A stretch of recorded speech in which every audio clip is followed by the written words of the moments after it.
Hello, welcome to my first ever video I've ever uploaded anywhere. Reason I'm doing it is because I've just converted an Atlas Editions liner from a full hull to a waterline model, and somebody else has asked how I did it, so I just thought I'd put this on for the benefit of anybody else who's interested. First of all, I did it on the very first edition that they've put out, which is RMS Titanic. As you can see, I've converted it to waterline, which I think is reasonably successful considering it's my first go. I didn't video it because I didn't think I'd need to as I went. But Atlas Editions, they're in 1 to 1200 scale. And this is the next one in the line, which is the RMS Queen Mary. My opinion is it's for £15, it's a cracking little model. It's obviously not as technically accurate as some like CM or the others, but they're considerably a lot dearer. So if you've got limited budget, I think Atlas are perfect. And they've also done a warships series, which I think you can still get. So this is the Queen Mary, this is the one I'm going to do next, but this is how the Titanic came. So the first thing you need to do is obviously get rid of the base. That's very simple. You turn it upside down. There's 2 screws there. And when you unscrew those, it looks like that. Little metal screws with 2 little plastic lugs that go over them, like that. And they screw in to the hull. Where's the hull gone? At the base there and there. As I say, the models themselves are plastic on the deck and the accommodation and the superstructures, but the hull itself is metal. I tried to get from Atlas the thickness of the metal, so I had some idea of the difficulty that I was going to face, and they wouldn't provide that information to me. So I compared it to an old triangle model, and as you can see, I think you'll find that the Atlas Editions is slightly thicker than the triangle model. Once you've taken it off the base, I don't have any fancy equipment. I just had a fairly heavyweight engineer's vice, which I clamped to it. I put a cloth round it, I put some bubble round it to protect the hull throughout the work, and there was absolutely no damage whatsoever to the model itself. What I did then was, again, to find out how thick it was and to see how good my hand was, I did a test cut at the base of the hull, so if I chickened out I could fill it and repaint it. That was to estimate the thickness of the hull. Interesting note is that when you're cutting, the paint doesn't curl or bubble or be damaged at all. So if you cut in a straight line, it won't affect the paintwork at all. First thing you have to do is obviously decide where you want your waterline to be or where it should be.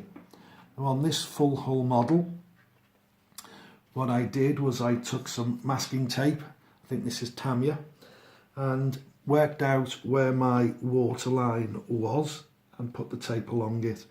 Now you can either do that and measure it by calipers, because the draft of the Titanic I think was 37.7 feet or 11.3 meters, or you can use photographs or line drawings or anything else to give you an accurate location for the waterline. Mark it off with the tape.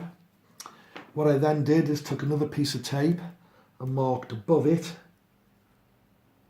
like so. This is only rough for the video. And then I took the lower first piece right off. I now had a perfect line for which I could now cut to do the waterline and get it right, and the tape was acting as a guide. I didn't have any fancy tools, as I say. I bought this little miniature Dremel type tool for £12.50 on the internet. which works just fine. So this was £12.50 on the internet, and then for a better cut to get through the metal, I then went out and bought a little Dremel 0.75mm series of blades to help cut through the metal a lot quicker. £12.50, 12 quid for the blades, which I haven't even used one yet, so I'll get good value out of that. Right, might be an idea to give you just an idea of what it's like. If I can find the waterline again. Where's the hole? There we go. I'm only going to hold this. I'm not going to put it in the vise. But if you want to, this gives you an idea. What I did is I worked along the tape to mark the actual paintwork itself.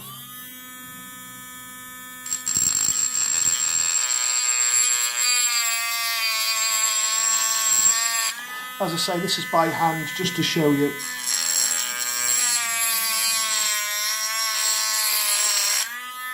Okay, and then that's marked the hull, as you can see there. So that is now the line I need to work on. And once I'd gone up and down several times like that to get that cut, I then swapped and did the actual cut with a thicker blade. Okay, and when you've done that, you work all the way down this one side all the way. That's the way I did it, before you turn over, and just repeat the whole process, either port or starboard. Then you had to grind down or just smooth off the base from where you cut, and to be quite honest, there was virtually no metal bearing at all. It was really, really smooth and easy. Turn that down.